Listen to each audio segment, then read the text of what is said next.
আলো ঝলমল রঙের ভেতর অন্ধকারের গান, হাজার হাসির মুখোশ পড়ে লুকিয়ে কেবল প্রাণ।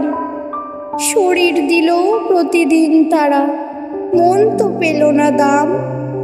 চোখের জলে নদী বয়, ভোরে সূর্য ওঠে না।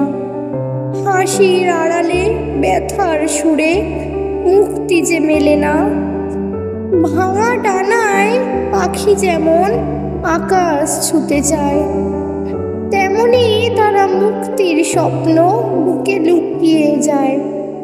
দিনের আলোয় মুখ ঢেকে রাখে তারা একা, রাত্রি নামলে কাঁদে চুপচাপ, কেউ শোনে না। হৃদয়ের ঘরে জমে ব্যথা, অশ্রু যেমন ছায়া। মনে হয় কখন কি আসবে মুক্তির দুটি মায়া। শূন্যতার মধ্যে দাঁড়িয়ে তারা চায় এক আলো, যা দূর থেকে দেখায় পথে ভোরের আলো। বেদনার অন্ধকারে জন্ম নেয় এক নীরব আশা, ছোট্ট এক স্বপ্নের ডানায় ভেসে যায় বেদনার ভাষা।